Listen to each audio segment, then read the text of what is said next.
Thank you everyone for coming. I've been talking to a few people, not everyone, but I see some faces that I know a lot of people have come from near and far. I know some people are locally based within Epping, Craigieburn, Bandura, Preston in this room, and I know a lot of people have come far away from the west, Bacchus Marsh, Melton, Dandenong, and Cranbournes, Berwick.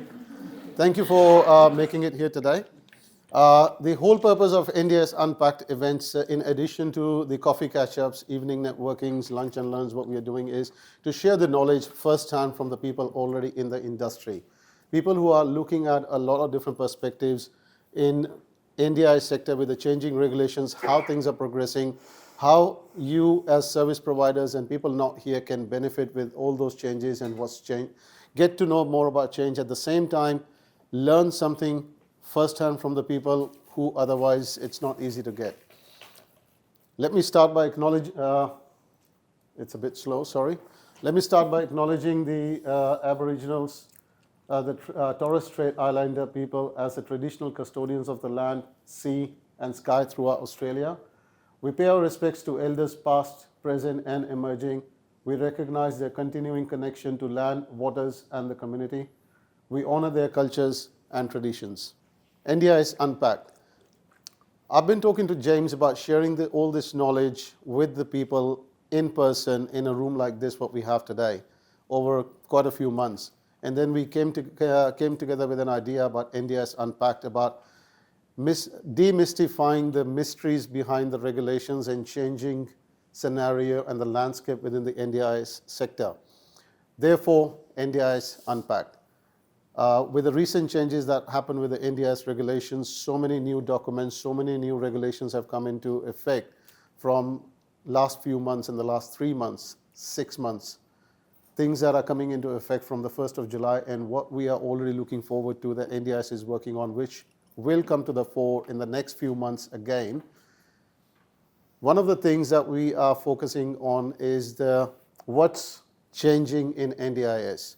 One of the primary focuses of the discussion or the topics that we will be touching primarily is the effect of these changes in SIL, SDA and respite. We've got our guest speakers, Belinda, Nicole, Junelle. Trying to steal people in there and try to do pairing in there, and the mental health facilities are pushing providers out, pushing the community providers out, going, we can't have you.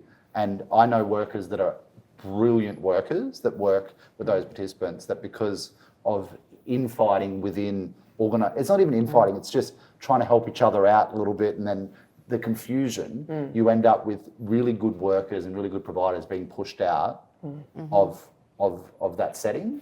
And it's a bit like that where it's just everyone's trying to help, everyone's trying to work with each other, but sometimes that working with each other looks, if you've got there's a SECU we work with that has 12 beds, I would say there's 8 different service providers in that SECU during the day. So I think that in those situations, it comes down to thinking about what role am I playing in all of the dynamics that are going on, and is it better to actually look at, do we exit to enable some of that choice and control? And of course that impacts, particularly if there's one person that doesn't want to change. Like we exited from a property because there was we were never going to be okay for that family. I'll put it out there. The participant was, quite okay, but there was some really high risk stuff as well. There was a new participant in there. They weren't really attached to our staff, and we took the opportunity and said, actually, I think it's best that you look at trying to find another provider that's going to suit you, because we're going to go around in these circles for a very long time. That's not something that a lot of providers will actually choose to do, though. That's right. But it still comes back fundamentally to what's the best thing for that environment, for the people in that environment, and for the families, and whether you think that you can actually resolve it and what role you play in it. Yeah, I think the biggest thing too is that when people just lose sight of the actual people that we're supporting, it's all about my service or my staff, or they'll be infighting, like where we have had those situations where there's been 2 SILs. people seem to be okay with it because they're keeping their participant. Like that's how they feel like. And then again, it's not your participant, it's the person, and they're making choices that's right for them. But the infighting over, that's our potato peeler. No, my resident brought that in. Like it was just ridiculous. I think if it was done properly and people went in with their eyes open and chose that as a decision, it could work. But I think when things are thrust upon people, it just is never going to work. And a lot of the time it is unfortunate that it's families or guardians or people that are holding firm. Absolutely, we're not leaving this house. We don't care. You can go as a provider or you can go as the other resident. That's where, and that was kind of the situation we were in together. It was really hard to navigate because again, just nobody would nobody would just go, okay, this isn't working for the actual participants. It was, it was difficult to navigate. And the other ones that we've seen, again, it was the exact same thing. It was more a family member that absolutely was, the SIL that was there originally were doing everything that they wanted. As soon as they started putting some firmer boundaries in place, we don't want you now. They were calling the police on the SIL provider if they even tried to use something in the house of the other resident. Like it was just ridiculous, absolutely ridiculous. Like not good for the actual participants. We need to think though, like we talk a lot about choice of control, but particularly in the accommodation space, whether that's housing or the supports, we've never provided any education to people. We've never actually explained, we've never given them the information about what is a good SIL provider, what is a good housing provider, what does that look like, they don't even fundamentally understand what's funded in their plan and what they should expect from a service.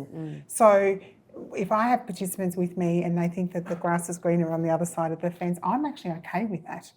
Because that's a part of experiencing what choice and control is actually about. And the reality is we haven't given them the right tools at the start to really do a lot of that searching around what is going to be a good fit for me. Yeah.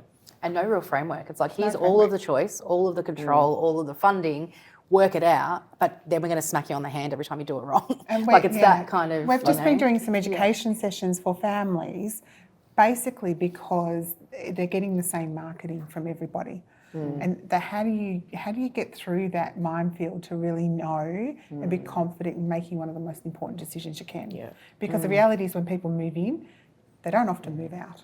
I want to take it back to Belinda from a support coordination perspective. Yes. Just because I know over my years in Victoria, I don't think the role of a support coordinator has really changed, but I think how support coordinators interact with service providers and how service providers interact with support coordinators, and that we're not allowed to use the word advocacy anymore. No, slap on the hand, everyone will get in trouble and deregistered. But that advocacy role that they held and that education role has changed over time. So I'd love for you to talk about how that looks in the housing space.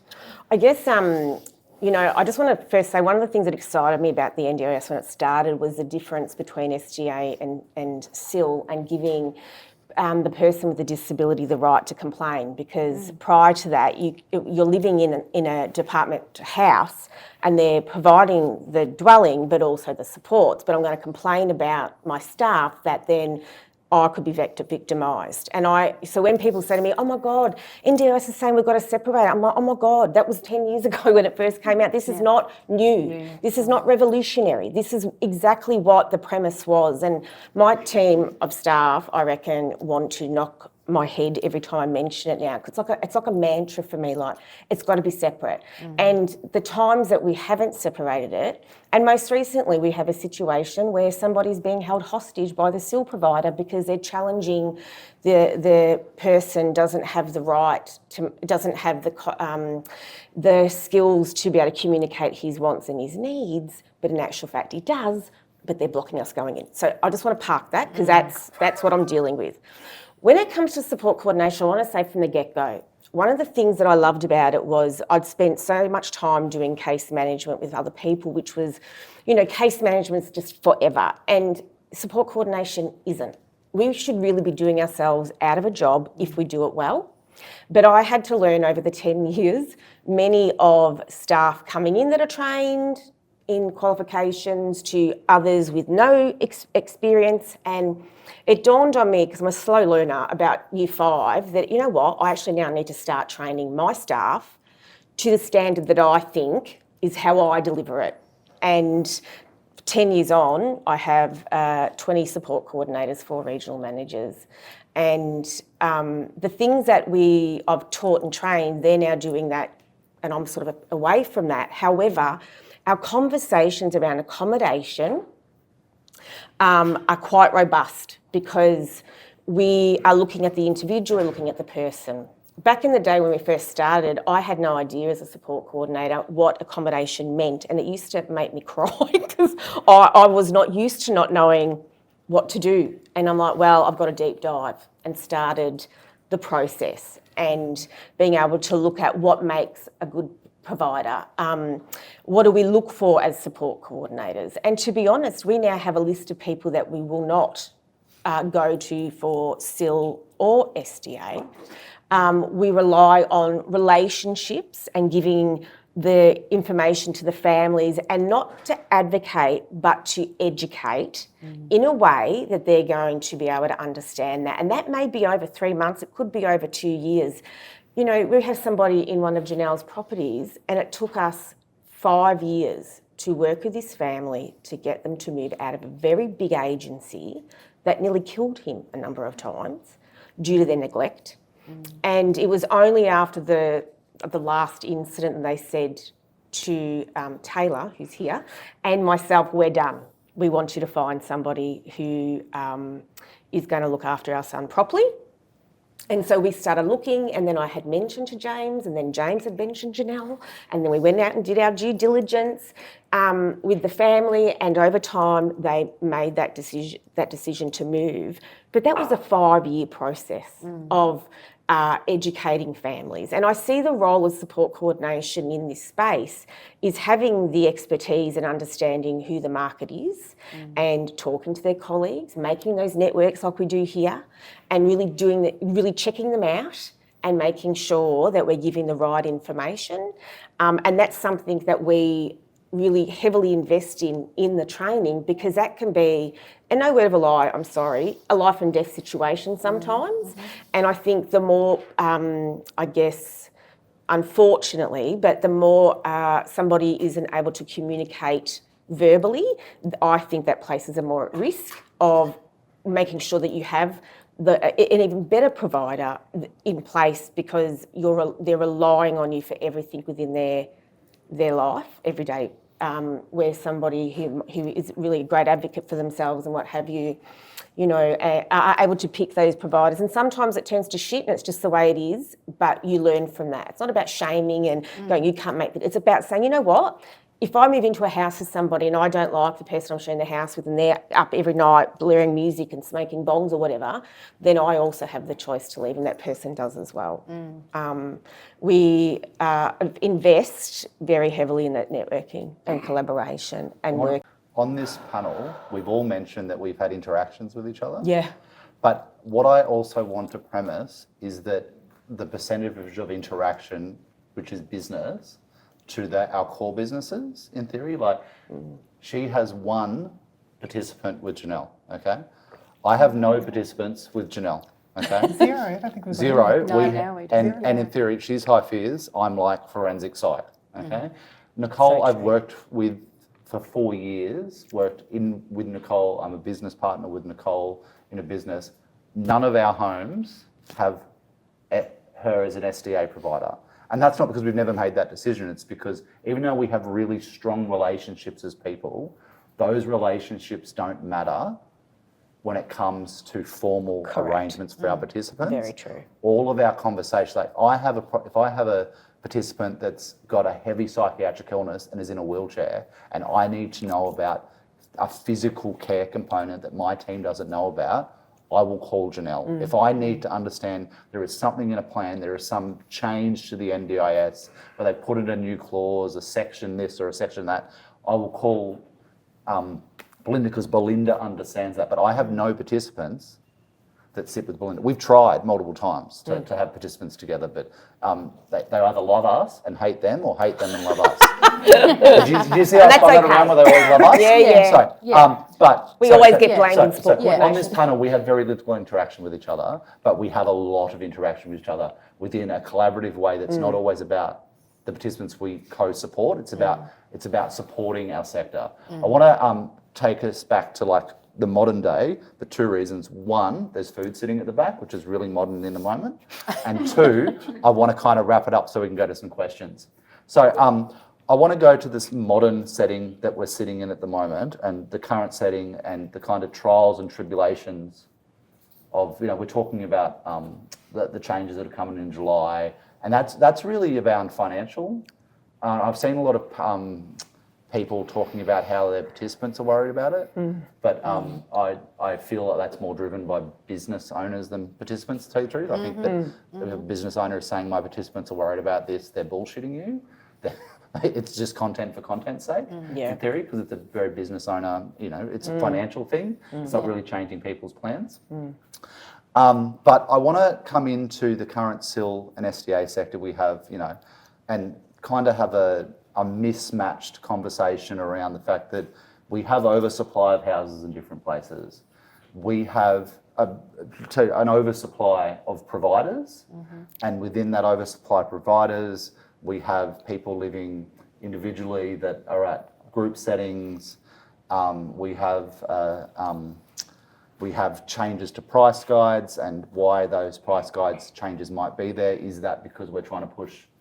Are we trying to minimise the amount of providers within a private sector? Stuff like that. So I don't know where this part of the conversation is going to go, but I really want to talk about this modern time. And also, last year when I was doing a lot of this, we were talking a lot about KPIs, and I'll probably start with that. And I feel personally, when I entered the SIL space, the KPIs that were set by organisations were manageable because we were in a growth stage, okay? I now feel that if I had those same KPIs put on me, that what I would have to do is poach them from other organisations, because that's what it's come to, is that we have to beg, borrow and steal from other organisations to make ratios work. So I really want to have that premise that we're in a very level stage of funding, in theory. We're not in a growth stage. So how are you guys, probably as business owners, looking at what it was like 7 years ago to today, and what the current changes look like? I disagree with you. You go? It's fine. That's not unusual. We always disagree with each other. So I wouldn't say that the only option is to look at essentially looking for participants that are with other providers and poaching, because there is a whole amount of participants that are getting nothing. They are sitting in legacy housing, they are underfunded in their supports. They are still sitting in hospitals. We didn't reach our young person nursing homes targets at all. They are sitting everywhere. The difficulty right now is that we don't want an increase in the cost of the NDIS, so therefore why would there be targets around actually addressing those issues? And they don't know what's around and what they could possibly be doing. So I just wanted to put that. I agree. I mean, I think the changes are. There was also something else that I disagreed with you on, James. Sorry. Go for it. No, go for it. When I guess we're not quite hearing how this is impacting on participants yet, because it's hitting. It's just starting to hit. We got a plan back. Fortunately, the support coordinator lodged a very poor OT report that we had already flagged was an issue. They lodged it with the NDIS. They've now cut their funding from 1-to-1 to 1-to-2. They live in a one-person house on their own. We've already gone through all this to get them in there, 3 moves in 3 years to get them actually somewhere where they feel safe and settled, and they're doing extraordinarily well. And now we've been given a step-down model that they have to change and have to live with someone else. So the impact on individuals is coming. It's just more delayed than the financial impact. The financial impact, particularly in the SIL space, is really huge. And if we don't collaborate and work together as providers, we will see this space actually fall over. And we will see this going back to Treasury and being commissioned out to a number of large providers in contracts, and that's it. These businesses will not exist, and choice of control for people around their support provider for that will not exist. So there is a really, really urgent priority for the sector to start getting together, because government is not going to do it for you. They don't have a plan for this. They don't really care if this falls over. Yeah. In fact, they can actually rein in the dollars more. Yeah.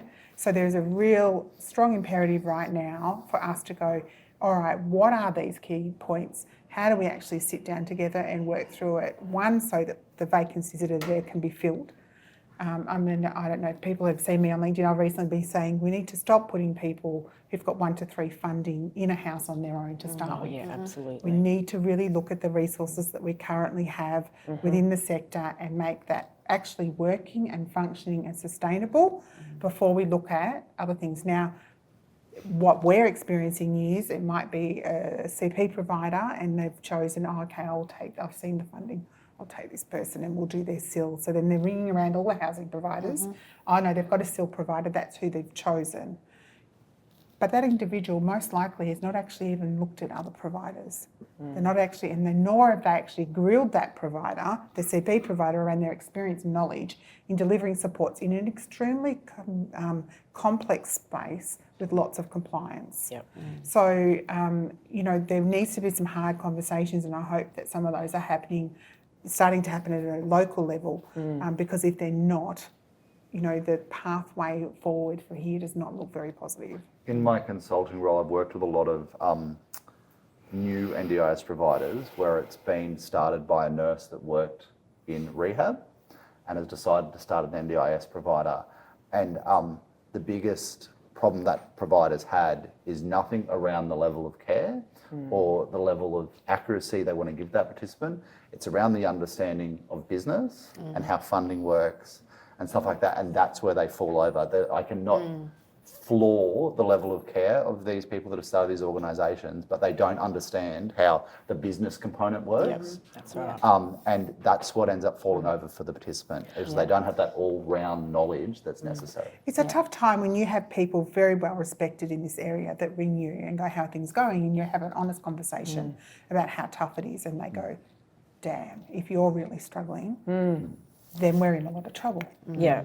Because There's if a you lot of can't young- make it work, Yeah, exactly. And there's a lot of young businesses, and they are freaking out every time there is a change, and they haven't had to navigate and pivot. right. Like they just haven't. There's like, that's it. The price has changed. We're done. Yeah. We're and absolutely freaking out. But I think we've probably across the board seen, whether it's with direct care or SDA or support coordination, so many changes. Yep. Just prior to NDIS, then since NDIS.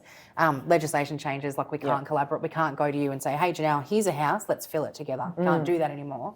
We have to have the first participant choosing you as a SIL. But then we've got, and I spoke about this, we run like a monthly SIL catch up for anyone that's a SIL provider in our houses. Come in, let's talk about your vacancies. Is there houses that, or is there participants that might work better, with a different provider, and have those kind of honest conversations around collaboration, because we talk about collaboration, but we don't always do it. Yeah. And it's always like, we'll collaborate, but you give me yours. I'm not going to give you mine. Like there's a lot of that kind of stuff.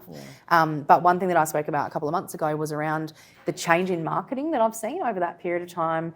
And I think KPIs probably have a little bit to do with it as well. We see, like as an SDA provider, we very rarely advertise, here's this vacancy, here's this house, here's this house, here's this house. We advertise stories. This is what's actually happening for the people who are moving into these houses.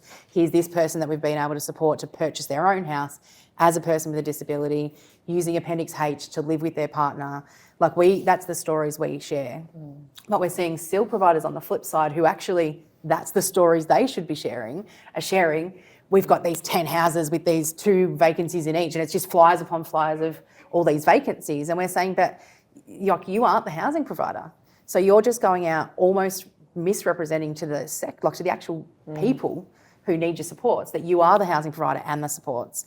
And the amount of time we see that, and the actual residents don't understand the difference between, but it's not them, that I thought they just owned the house. It's all that one company. It's like, no, there's an owner, then there's an SDA provider, then there's the SIL, but there's so much misrepresentation in the marketing. And I've said, if we're going to advertise, and I use kind of the camping analogy, that we're the tent. As the housing provider, we're the tent. That's not fantastic. That's bricks and mortar. It's just something for you as shelter. As the support provider, you're the mountains, you're the river, you're the sitting around singing Kumbaya around the fireplace, because you're the ones that are providing access and empowerment to live a really good life, which is what the person actually needs. But you're just advertising the tent. They're not seeing this life that you're going to help them and you know, support them to actually live.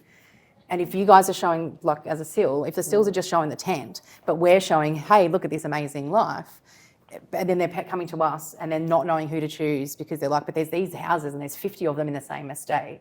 They're not seeing that difference between who's actually going to help me live a really great life and who's just bricks and mortar, which is just a good house that happens to have good access, good up and down benches, you know, good showers, because that stuff's fairly easy to tick a box on. It's the life, like it's the actual supports that you need to show. And I think that's been the biggest difference. Everyone's just hammering all these houses, but not actually showing what they can provide in terms of... That's very challenging at the moment because primarily people will look for the house and they'll look for the location.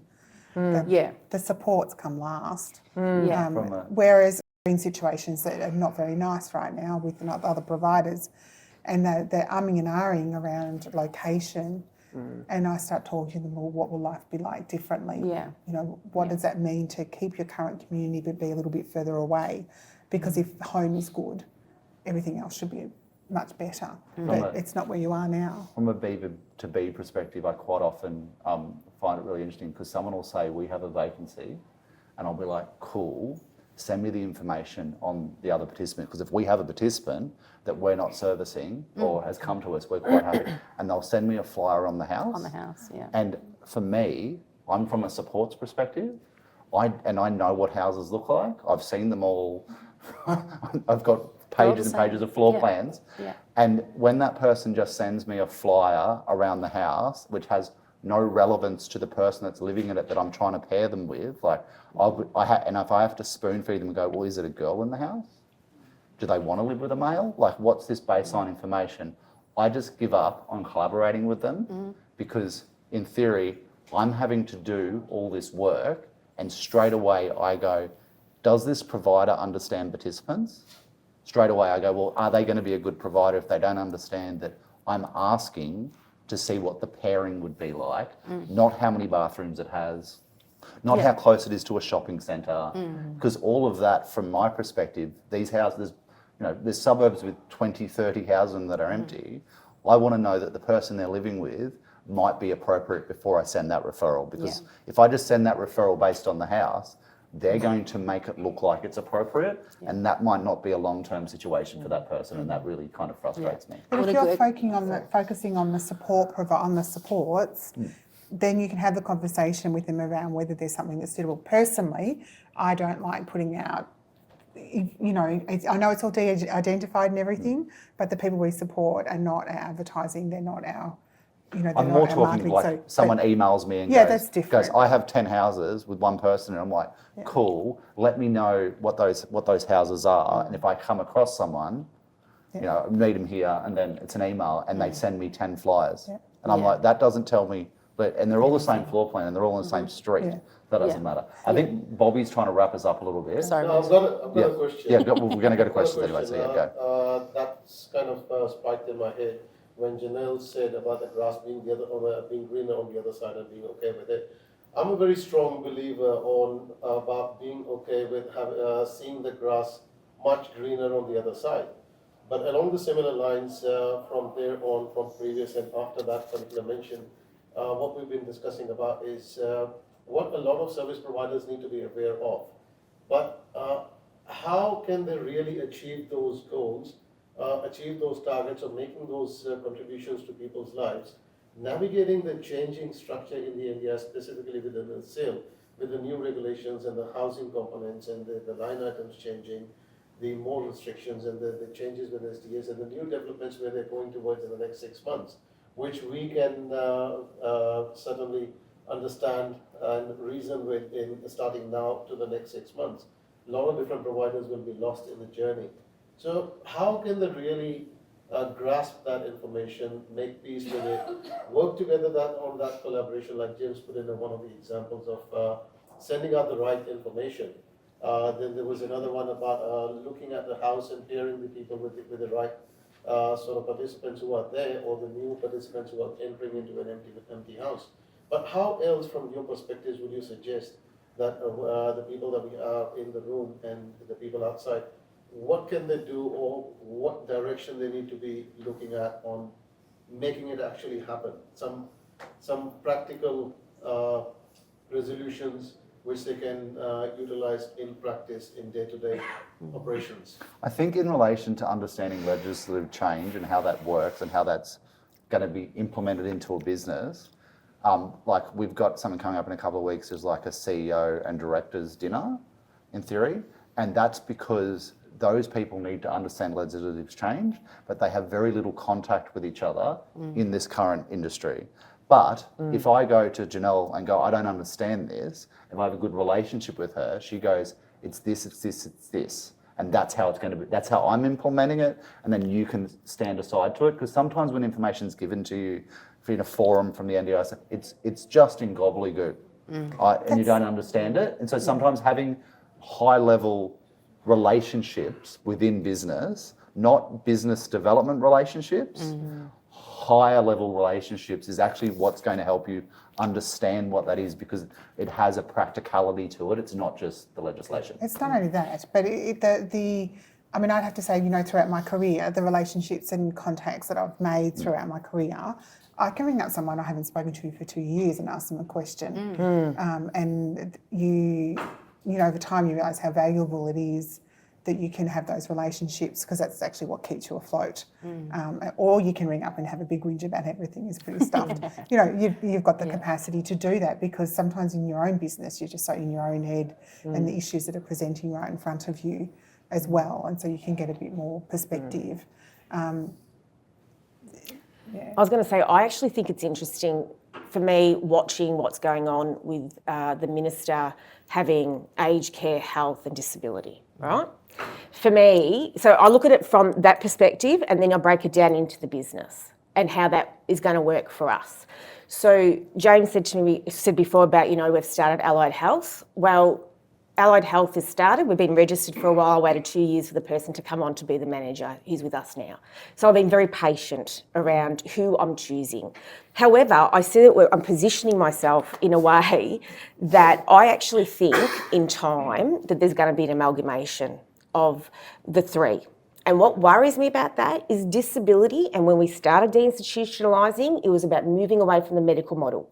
Yes, we have people with disability who have chronic illness and what have you, but fundamentally, people with disability aren't sick.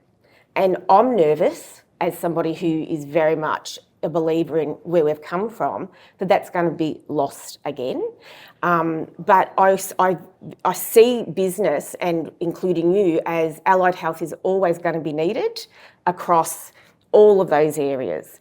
Support coordination, everyone's talking about navigation, and I accept, James, there might be some level of navigation, stop it. But I also believe that the skills that my staff and how other organisations should be, that those skills are transferable. It might be into home packages. It's about, you know, short-term accom. We're about to open that, and Dominic, the other director, has been hammering me for 10 years about doing this, because I've never wanted to do anything that has sleepovers or active nights due to my trauma working in state government running accommodation. However, I've got to have faith in the management that I have also ran respite and know what I'm doing. But it also does make money that can be poured back into the business, because things like support coordination hasn't gone up for 6 years. How am I going to support coordination if that hasn't moved, but we're now taking on more service users and people are coming to us because we're reputable, we have the foundation, we're bloody good at what we do. And I also would say, people said to me, oh, you're going to be doing everything. No, I'm not. But the NDIS has driven me into having to do more, because I want including you to succeed. I believe wholeheartedly in our vision. This is what other agencies, like younger agencies don't understand. For 10 years, I had the luxury of being able to sort our shit out and get it as right as it possibly could be. I think when there's a rush to do that and it's about the dollar signs, you are going to fail every single time. I was speaking to one of my friends who used to be the head counsel for the Attorney General of Victoria. So he represented the risk to people in court cases. And we were talking about high-risk participants that he's worked with, and we always have this de-identified conversation because I come from this side, he comes from that side. And one of the things we're talking about, he wanted to know how people are hired into businesses basically, because he feels like a lot of these businesses that are holding these really volatile, dangerous people do not have the internal infrastructure to manage them. I agree. And he said, and then I was talking about larger organisations I used to work at, where we would have people that were on huge pay packets within those organisations, but their clinical knowledge was so amazing that if we had a problem with, I used to work with participants that were 3 to 1, so 3 support workers to 1 in public. There is no way that we could have serviced that person appropriately without having someone that had such a clinical expertise in not how our system works. I think a lot of us focus on our system and we don't pay any attention to the other systems, even internally. We'll say, we're a SIL provider, but we don't understand how allied health works, or we're a SIL provider, but we don't understand how support coordination works, and that's our own sector. I feel like we don't look out, so we don't understand how the mental health sector works, or how hospital discharge works, or how the aged care sector works.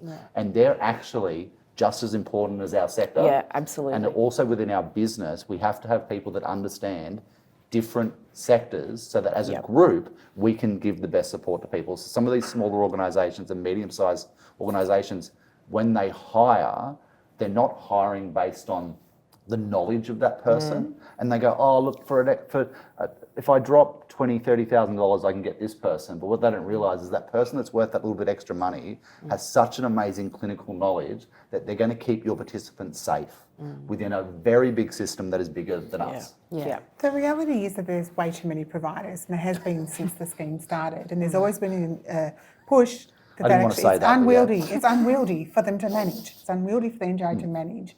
There are many providers that are unwieldy for the NDIS Commission to manage it, and they never really anticipated that.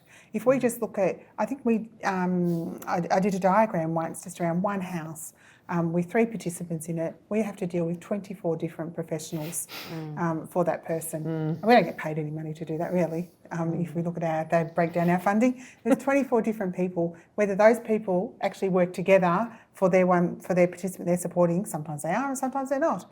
So you are often the person in between all of these things, alongside your support coordinator. But particularly in SIL, you end up picking up a lot that you could say could go to other people. The white in the behind me, there are a lot of different questions. So we're going to questions. Go. It's all good. See that. So we'll let the Q&As, but as we let the Q&As, before that, I would want you, James, Junelle, Belinda, Nicole, about any of the questions that get that remain unanswered, if they want to reach out to you about getting that further guidance and assistance as a consultant or as a support coordinator or as an SDA or a SIL provider or the professional and the experience that you are coming from. What's the best way? And given, of course, everybody's got a busy schedule, how can people here reach out to you? Me personally, if you don't contact me on LinkedIn, it's not real. And I can tell you why, because if you send me a text or you ring me and I see it and I've read it, instantly if I've read it and I don't answer, in my head I've read it and I've answered because I've thought about what the answer is. Yeah. And if you don't have a face to that question, I probably won't interact with it. It's just my neurodiversity, I guess. Just swear in the text, the answer's quicker. Yeah. Fuck James, I need this now, is a good way of starting a message. But for me, it's very much LinkedIn because it has an image joined to it, and it makes it more. I'm more likely to reply when I can see the person, I guess. So yeah, I would agree. Yeah, I would agree too. That's a very good. I never thought of that because I was going to say put it in the because I get lots of emails from providers, and people are so clever. So I'm sorry I missed you the other day, and I'm like, what? Who did I miss? And they've got me. I've got bastards, and I delete. So, if you're going to email me about a question or have you put that in the title, and I'm not going to delete you. But I think LinkedIn is a very good idea because I'm scrolling all the time. the other thing is you can quite reply often. at 2 a.m. as well. That's right. right. Like it's not a big deal. Whereas No, I feel like that's emails and email. texts at 2 a.m. is a little bit too much. I have a lot of people that have questions for me, and what they'll do is they'll make a small group on LinkedIn of other people they know that have that same question. Because if you ask me and then you ask me and you ask me, I'll answer the first person, but the next two just Yeah. I won't cut and paste. I think as well. Yeah, I'd say people- the same thing because at the moment, probably every third phone call is someone ringing from the NDIS Yep. registered list, and it's driving Yeah. me insane. Yeah. So, and sometimes they ring and they're just trying to look at referrals or where to sell their Yes. business, but then sometimes they're ringing wanting guidance around what Yeah. they should be doing with their own business. And you can give out a certain amount of that, but you still have to run your own business. At The other same thing time. is that it allows me to sense check the person, I guess, because I will look at the person. If I don't know them, I'll look at the profile, and it gives me more knowledge on them when they ask the question for me to be able to answer it, and it doesn't take me as much time, I guess. So yeah. I think the other thing from your question before, Bobby, as well, is people don't know what they don't know. And I think, you know, and we're probably testament of it as well. Not everyone is actually cut out to be in business. Like, Yeah, not that's right. everyone should be a business owner. And we've got people who, and I have nothing against independent support workers, but some of them are going, I'm going to go independent because I'm sick of working for someone. And then they just all of a sudden just start collecting other support workers, and all of a sudden everyone's working for them. But they don't know why they didn't like working for somebody, and they can't put that then into a business. And I think that's, you know, I've seen that, seen it all the time. But I think They become the person they left. yeah, exactly. But not everyone has to run a business either. I think that's, you know, Yeah. and again, if you don't know what you're doing from a business perspective, you may know what you're doing from an NDIS perspective, but I think, you know, one of the biggest things that I've seen, and something that we've always, you know, from Empowered, always looked at, not our skills are quite transferable, as you said. Like, Yep. support coordinators could be doing aged care Yep. support coordination. Like, Absolutely. we've all done case management, I'm sure, across the three of us, probably Yeah. four of us. There are so many transferable skills. For us as housing providers, we're not just putting all of our eggs in NDIS, let alone SDA. Like, there's SIL housing, there's social housing, there's veteran affairs housing. There are so many other housing that a lot of the oversaturation in areas can be utilised for, as long as you can speak to how the market will catch back up. There's areas where the banks are no longer funding. So that we're still able to fill lots of houses in those oversaturated areas because we just are able to think outside the box. And I think if you don't have the stomach for it, and you don't have a stomach for risk, because there's a huge amount of risk running a business, then do not run one. Like, just don't. So I want to go to 3 questions, but what I want to just, if the question is directly to someone on the panel, and you think you could ask them in the networking stage, because it doesn't have to go to everyone, I just want to get the answer, then it'll take 10 minutes per question. Especially you need one per person. Yeah, so is there anyone that has any questions? Come on, there's got to be someone. No? So we covered everything. Yeah? It's not even a skill. How many providers or housing providers do we have in the room, if I can? Any other challenges that you face on a day in, day out? I've got a list. Just flicking through a book. Yeah. Can it become maybe the 7th question in the list? Yeah. It's the yellow pages, One of yeah. them. I actually laughed when you said it. Can you stand if you text me, you don't. Sorry, stand up, I can't hear you, sorry. I laughed when you said if you don't text me, don't give me a question. I'm just going to ignore it. That's me too. I'm a bit neurodivergent when it comes to that sort of stuff as well. I thought you all showed a very high level of integrity. So I'm really happy that I came today. It wasn't a waste of my time. So I'm really Did you grateful pay? for Thank that. you. Well, thank you. We'll slip you that gift card later. That's a backhanded compliment. But what I do find is there's a lot of people operating in this space that don't have integrity. So I'm really happy to be here. What it also indicates to me is that there's quite a lot that I've got to learn and perhaps ask some questions of each of you about separately in due course. Overall, I think my view is that I think the SIL sector has to be consolidated because the quality of the care is only going to improve if there's, like you said, the expertise and the business case within a business to invest in the right people. And that's not going to happen at the small scale. So as far as my advocacy in this space is going to be concerned, I'll be telling the Minister to consolidate the SIL space, and great SIL providers will be funded properly, and those that can't operate and deliver. And at this point, I think we can make decisions around who those people should be, or just go to business. I think there's a balance there in consolidating, though. We don't want to go back to where we only had 5 or 6 really big organisations, because then there really is no choice. And Yeah, so there's a balance. Yeah. I feel like we need to go back 5 to 7 years around the amount of providers, because it's unmanageable Yeah. to manage that amount of providers. Yeah. And the people that suffer are participants. Yes. So Yeah. we've got to put them again back in to be the focus, because there's all those great workers can always find another job at a bigger organisation. It's just that they'll be supported a lot better to deliver the support. And I think some of the organisations where people have started them, they've started them as individual support worker, and then they've grown and they've gone from doing that community access to doing SIL, and they don't probably understand the added complexity within that, and that's where it starts to kind of just dilute. Yeah. Yeah, I think so. Yeah. So I suppose my comment, because you wanted something was those, nothing specific, but I do have them, but I'll ask them in a different Cool. way. Well, I like to admire people with good beards, so thank you for standing up.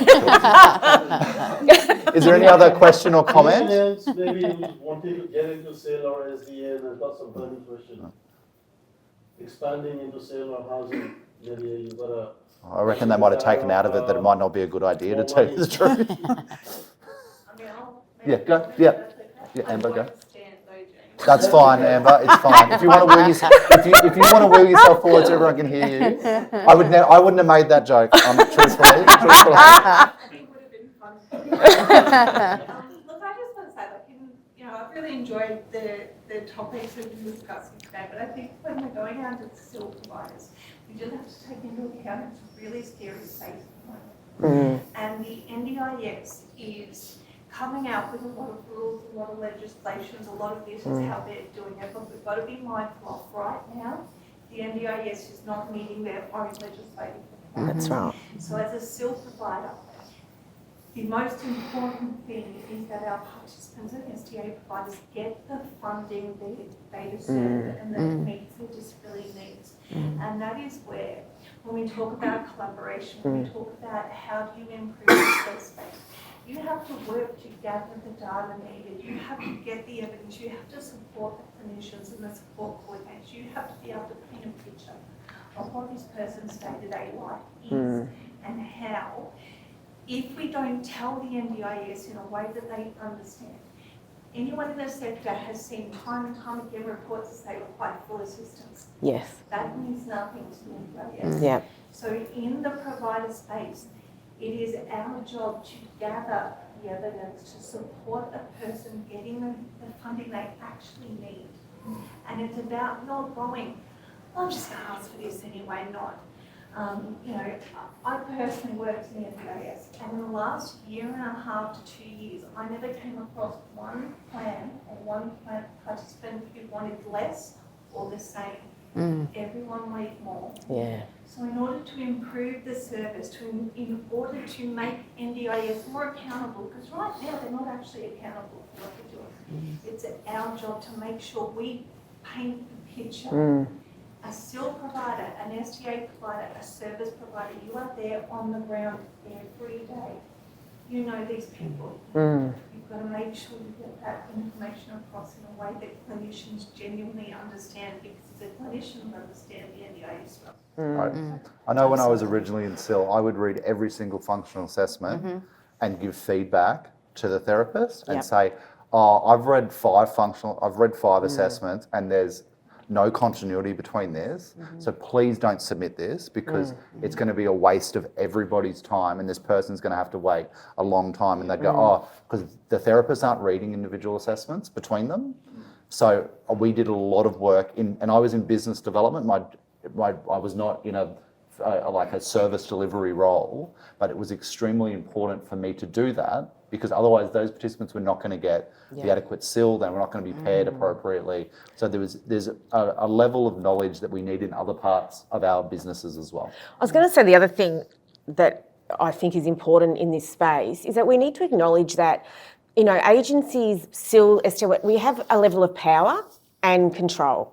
And I think when we, as a support coordinator going out, if we sniff even a little bit that somebody is bullshitting about, we've got choice and control. They've got choice and control, but we actually know they haven't. that's a real game changer. And the guy who said about the integrity down the back, that's exactly what we look for in providers. And to be able to acknowledge, I would actually like to sack that person, I'm the support, but they should be sacked. That's actually not my decision. That's actually the service user who I'm supporting. But when people deny that this area, this field that we're in, that power and control isn't there, it's ridiculous. Call it for what it is. And I think that we need to do that quite a bit more. And as support coordinators, it makes us very unpopular, but it needs to be said that person, you don't own them. They're not your $1 million cash cow. If they choose to leave, that they need to leave. That's the agency's problem to go work out their rostering, not mine and not the service user. And I think that with the new SILs or, dodgies, which is what we like to call people who are dodgy, that would be the one thing that stands out first and foremost. And it's usually something that we have ignored or overlooked. We just need to acknowledge that it's there. And that is the teacher in me, because I used to teach cert form. We used to talk about power and control all the time, but we don't talk about it as much now. And I think it's not a dirty word. We need to. We need to talk about agencies who are using the service users as a cash cow and are controlling their rights. And I think that we probably don't speak about that enough. Support coordination does. We deal with this every single day. I think as a sector, we need to be using those words more often, and it's about calling it for what it is. They're basics. That integrity comes from the bottom. So recently, I came across a report for somebody that recommended 2-to-1 supports the majority of the time. And we didn't really have enough evidence to support that when I went back to my manager and said, well, what's going on here? We ended up going out and doing some momentary time sampling. Myself, I went and did it, and the manager, and we both went and said, no, this is a staffing issue.